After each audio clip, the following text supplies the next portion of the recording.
अब आ जाते हैं हम सर्वाइकल्स पे।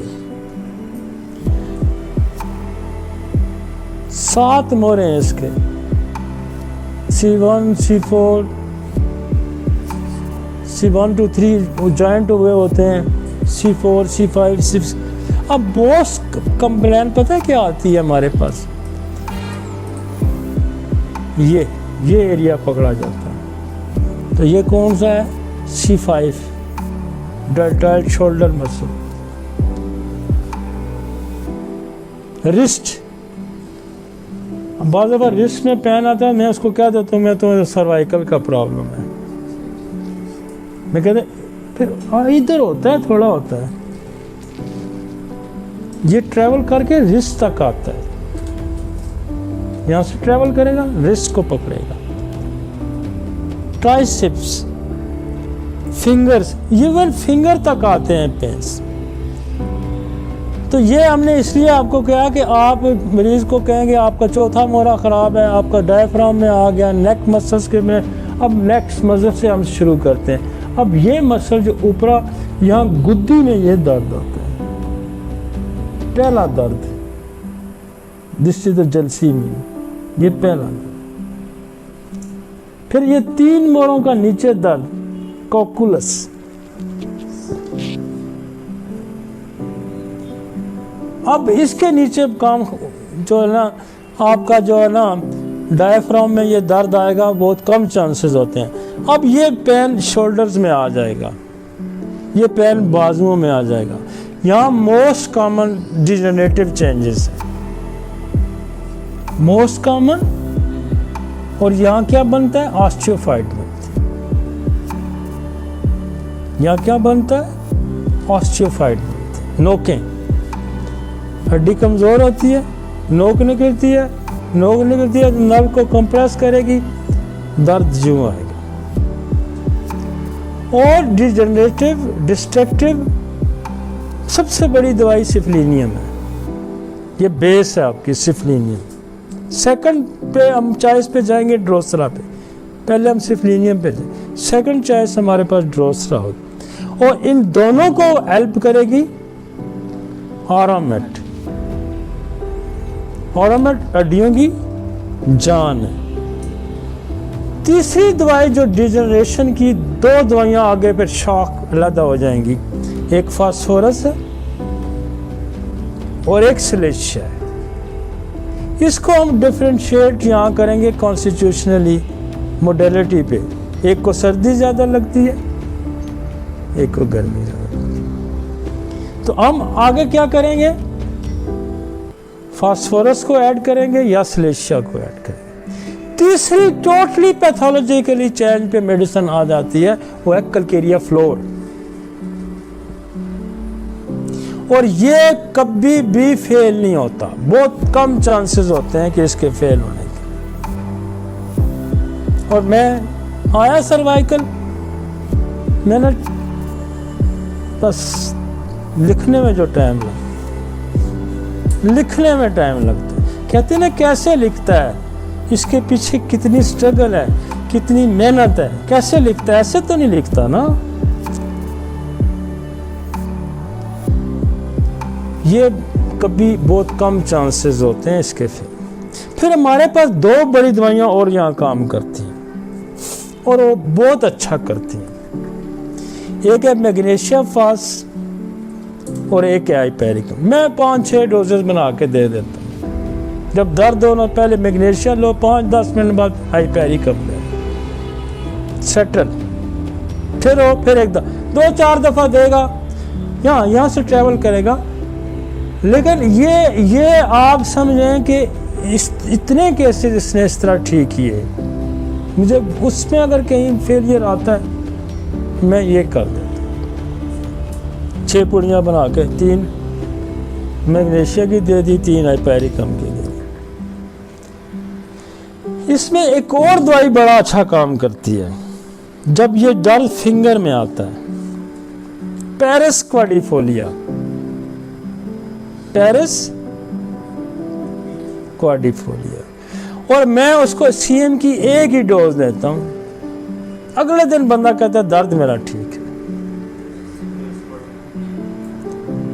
और पेरिस क्वाड्रिफोलिया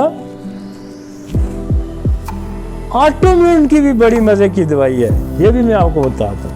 आप इसको पढ़ेंगे ना तो ये ग्नेशिया के साथ मिलती जुलती दवाई है।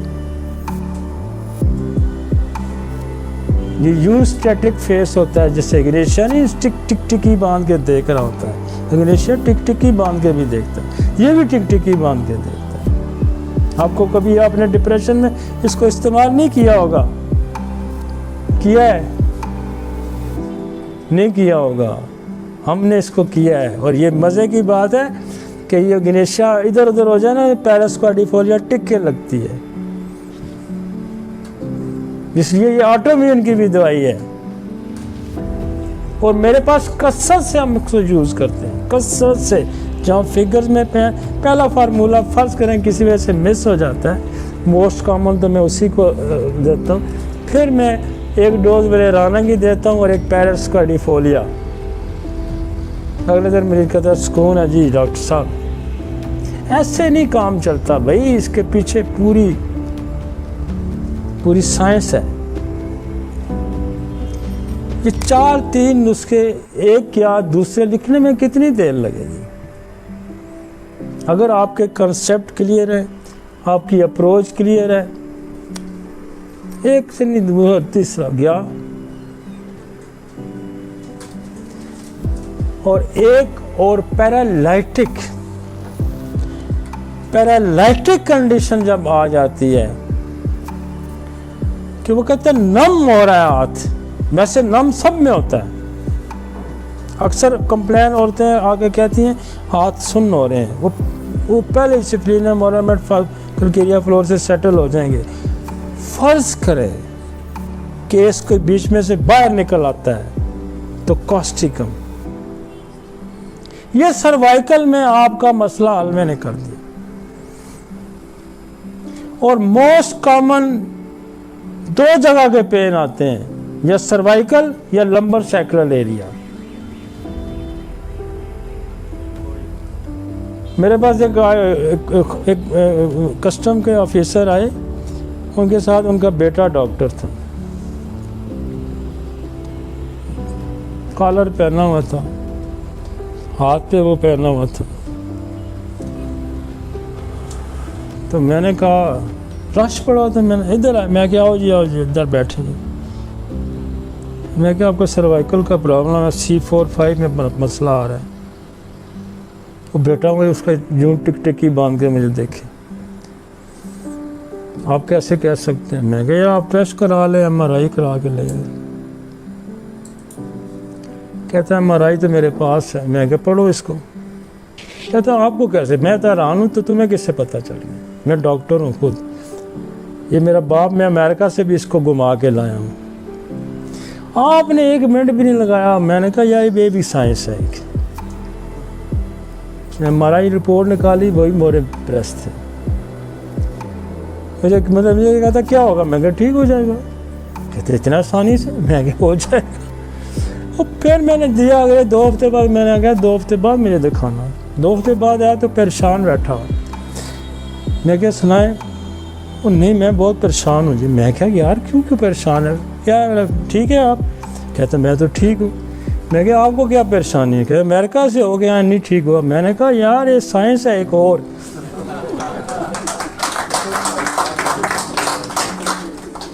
ये और एक साइंस है, इसकी भी तो लोग जो मेरे साथ आज 15, 20, 30 जो स्पेशलिस्ट काम करते हैं हमारे साथ, उसमें रेडियोलॉजिस्ट है, उसमें ऑर्थोपेडिक है, उसमें पैथोलॉजिस्ट है, ये सारे लोग बेसिकली होमियो की दवाइयाँ लेके इधर कायल हुए। समझ आइए आपको? तो अगर हम इन चीज़ों को नहीं समझते तो वो कहेंगे यार ये वैसे ही बंदे हैं, इनको नहीं पता रूमेटॉइड आर्थराइटिस क्या होता है, डिजेनरेशन क्या होती है, गोट क्या होता है। ये तो ऐसे ही बस तुक्का लग गया ना लगा, लग गया तो लग गया, ना लगा तो ना लगा ना। वो कहते हैं पीर पुत्र देसी तो नहीं रखना। ये बड़ा अजीब सा कंसेप्ट है हमारा, लेकिन ये बड़ी मज़े की साइंस है अगर आप इसको डिटेल में पढ़ते हैं, डिटेल में पढ़ते हैं। हमने एक कॉन्सेप्ट क्लियर किया, आपको बेसिस सेट की, डिफरेंशिएट किया, फिर हम इस पे आए। और अब आप इसको समझ के जब दवाइयाँ देंगे और आपको इसकी बेसिस का पता होगा तो आपको खुद भी मज़ा होगा, मरीज को भी मज़ा आएगा। अब यहाँ एक और प्रॉब्लम जो हमने कहा कि वो आएगा एनक्लोजिंग का, जिसमें मोरे फ्यूज हो जाए, वो एनक्लोजिंग है। उसकी बड़ी खास सिम्टम आएगी आपके पास। मरीज जब आएगा तो पूरा घूमेगा, यूं नहीं कर सकता, यूं नहीं कर सकता, यूं नहीं कर सकता। एक खास मोमेंट से उसकी एंट्री, उसकी खास मोमेंट की होगी। हेड स्टिल होगा यूं, जब वो फिरेगा भी तो यूं फिरेगा। तो यही जज हो जाता है, दिस इज एनक्लोजिंग स्पाइंडाइलिटिस।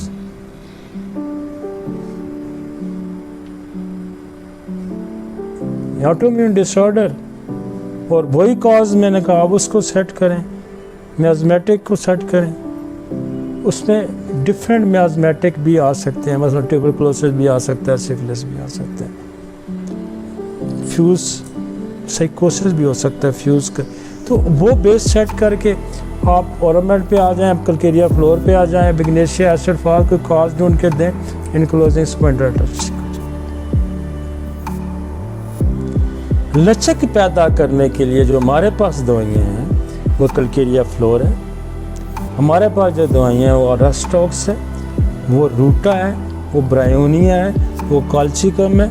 ये वो जो दवाइयाँ हैं कि जोड़ों के अंदर जो सख्ती आ जाती है उसके अंदर लचक पैदा करती है। लेकिन ये काम मज़े का नहीं करेंगी जब तक आप वो उस बेस पे नहीं जाएंगे। उस बेस पे जाएंगे, हम आगे चलें, आगे चलते हैं। अब ये दरमियान वाला जो हिस्सा आ गया थोरेसिक,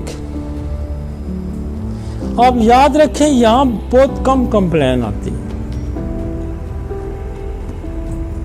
क्योंकि ये आगे रिब्स के साथ ये हड्डी जो है ना इसको सपोर्ट होती है, ये 12 मोरे यूं रिब्स के साथ जुड़े होते हैं। ये इंजरी होगी, इंजरी ऊपर भी होगी, लेकिन वो ऊपर जो होगी इंजरी में बहुत कॉमनली ये सर्वाइकल एरिया की इंजरी होगी। तो आपने इंजरी की जो बोन्स की मेडिसिन है और नर्व्स की जो मेडिसिन है वो अप्लाई करनी होगी। तो आर्निका, रूटा, सिम्फाइट्रम। सिम्फाइट्रम बहुत बड़ी दवाई है फ्रैक्चर्स की। फिर यहाँ बहुत बड़ी दवाई है हाइपेरिकम, नर्व साथ कंपाउंड फ्रैक्चर आ जाता है, बोन भी आ जाती है, नर्व भी आ जाती है, मसल भी आ जाती है। तो हम उसको इंजरी पे, और यहाँ 2 प्रॉब्लम्स होंगे, ये याद रखें। जिस एरिया का अगर आ गया ना थोरेसिक एरिया की पेन आ गई, फर्स्ट ट्राई करें इंजरी, सेकेंडरी मैलिग्नेंसी है, यहाँ कोई ग्रोथ होगी, जब कैंसर होगा, ट्यूमर, कोई ग्रोथ होगी, मैलिग्नेंसी आ जाएगी। अदरवाइज ये ऐसा मजबूत एरिया, इसको बाकी चीज़ें नहीं तंग करती। रोज़ का कोई चीज़ लगेगी तो ज़रा उसको फ्रैक्चर कर देगी। अदरवाइज डिजनरेशन चेंजेस ऊपर ज़्यादा पकड़ी जाती हैं, नीचे ज़्यादा पकड़ी जाती हैं, क्योंकि जो मोबिलिटी एरिया है ज़्यादा वो पकड़ा जाता है। यहाँ प्रॉब्लम आएगा तो फिर आपको फ़ौरन स्ट्राइक करना चाहिए। अदर इंजरी, अदरवाइज मैलिग्नेंसी, आप फौरन चोट लगी है, नहीं एक्सरे कराया है, इसमें तो मुझे कोई गड़बड़ लगती है, वो रूल आउट हो गया, चोट निकल गई, सेकंड चॉइस आपके पास। कितनी मिनट, इतना मिनट डायग्नोसिस बने,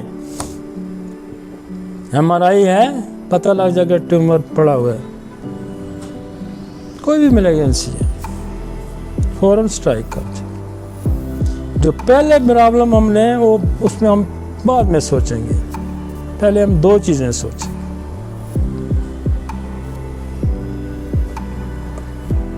इंजरी है, और इंजरी में,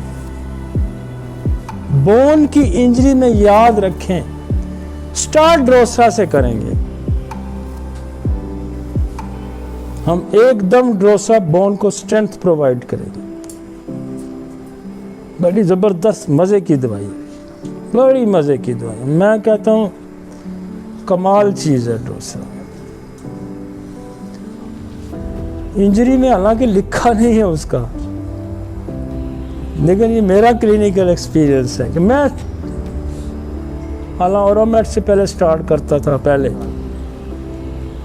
अर्निका रेस्टाक्स, रूटा, ये वो सिम्वाइटर, फिर मैंने ओरोमेट ऐड करनी शुरू की। अब पिछले 5-7 साल से हमने ड्रोसरा साहब जब लगा रही तो हमारे रिजल्ट और रिफाइन होने शुरू हुए। ड्रोसरा हड्डी के अंदर एक ताकत पैदा कर देता, जोड़ के अंदर एक ताकत पैदा कर देता। और ये तो लोग काली खांसी में इसका इस्तेमाल करते हैं, ये हड्डियों की बहुत बड़ी दवाई। उसके बाद आप ओरोमेट दें और बोन स्ट्रेंथन हो जाएगी, पावरफुल हो जाएगी। फिर आप रूटा दें, सिम्फाइटम दें, कलकेरिया फास्ट दें, आपके केस इंजरी के यहाँ क्लियर होते जाएंगे। और सेकेंडली मैलेग्नेंसी करेंगे, फिर हम मैलेग्नेंसी का ट्रीटमेंट करेंगे। उसमें मैलेग्नेंसी में भी यही होगा कि बेस सेट करेंगे, मियाज़मेटिक बेस सेट करेंगे। उसके बाद हम जो है ना, जो कॉन्स्टिट्यूशनली उसकी कोई दवाई ढूंढेंगे, मसलन Calcarea fast, Calcarea card, phosphorus, इस तरह की दवाई ढूंढ के फिर उससे हमारा काम निकल जाएगा। अदरवाइज ऑर्गन स्पेसिफिक पे भी कैंसरियन सिम्फाइटम बहुत बड़ी दवाई है कैंसर की, कलकेरिया फ्लोर बहुत बड़ी, एक्ला लावा, कलकेरिया फास्ट, कलकेरिया कार्ड, ये सारी फास्फोरस, ये सारी बोन मैलेग्नेंसी की दवाई। तो आपने बेस सेट कर दी, आप आगे आ गए, थ्रोसिक क्लियर हो गया, आगे आ जाए। लंबर और सैक्रल, बहुत ज्यादा कॉमन कंप्लेंट्स आती है लंबर सैक्रल एरिया की। ये सर्वाइकल पकड़ा होगा या ये जगह पकड़ी। अब यहां वही हमने मेथड यूज करना है, डिजनरेशन वाला, इन्फ्लेमेटरी वाला। यहां डिजनरेशन में बहुत ज्यादा सिफलिनियम का इस्तेमाल है, यहाँ पे बहुत ज्यादा सिफलिनियम का इस्तेमाल है, ओरोमेट का इस्तेमाल है, कलकेरिया फास्ट और रूटा का वेट बेरिंग एरिया है। रूटा हम इसलिए इस्तेमाल करते हैं, कलकेरिया फास्ट, ओरोमेट, ड्रोसरा, सिफलिनियम हम बोन के अंदर स्ट्रेंथ प्रोवाइड करते हैं, और लिगामेंट के लिए हमें रूटा का इस्तेमाल करते हैं। कनेक्टिव टिश्यू जो बोन के साथ जुड़े होते हैं, उस पे अगर किसी दवाई का सबसे ज़्यादा रोल है तो वो है रूटा, और सेकंड चॉइस हमारे पास है Calcarea floor.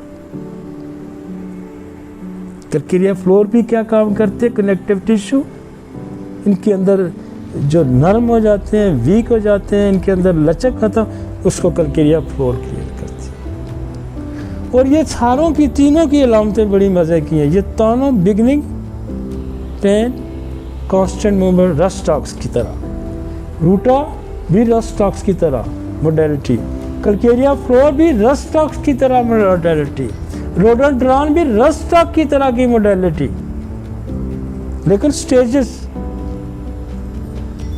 Rhus tox ligament muscle, Ruta ligament muscle plus bone connective tissue, calcarea fluor bone ligament muscle, muscle ligaments, bone tendon, calcaria floor, and plus osteophytes, Hekla lava, osteophytes, asafoetida carries, calcaria fast weak, phosphorus carries weak, clips पे है ना मेरी, इस तरह होती है। Causticum paralytic, muscle को खींचेगी, ligaments को खींचेगी, वो वीक हो गया, उसके अंदर पैरालिटिक कंडीशन होगी, उसको खींच के सीधा कर देगी। इसमें हम इसका सहारा साथ देते हैं कि मैं कास्टिकम रोज़ाना की एक डोज इसलिए दे देता हूँ कि ये मसल लिगामेंट्स को ज़रा, जो पैरालिटिक कंडीशन आ गई है उसको उठाए, खींचे, अपनी जगह पे स्ट्रेंथ उसको एक अप्लाई करते हैं। और नीचे वाले एरिया में हम ज़्यादातर कास्टिकम को एक सपोर्टिंग मेडिसिन के तौर पे यूज़ करते हैं, ऊपर हम कालीफास को सपोर्टिंग यूज़ करते हैं। ऊपर कालीफास को करते हैं, नीचे कास्टिकम को सपोर्टिंग करते हैं जी। जहाँ ऑस्टियोफाइट होगी, अगर कैलकेरिया फ्लोर को पहले प्रायोरिटी है, अगर वो नहीं होगी, जहाँ ऑस्टियोफाइट होगा सेकंड चॉइस आपके पास एक्ला लावा की। अब यहाँ शटीका है, ये कॉक्सीडीनिया जो 3 मोरे लार्ज फ्यूज हुए होते हैं, ये भी बहुत पेन आता है। इसमें मियाज़मेटिक अप्रोच के साथ इंजरी की अप्रोच भी आपने लेनी होगी, और दूसरी दवाइयाँ स्ट्रामोनियम बहुत काशिरम लगता है, दुमची की हड्डी की बेमिसल दवा है। यहाँ एक और दवाई बड़ा अच्छा काम दे, काली बाइक्रोमिकम, स्मॉल पॉइंट होता है, उसकी अपनी नेचर है काली बाइक्रोमिकम, फिर टेल बोन में उसका अच्छा रोल है। फिर इंडिंग नर्व है यहाँ पे आती है, तो यहाँ आइपेरिकम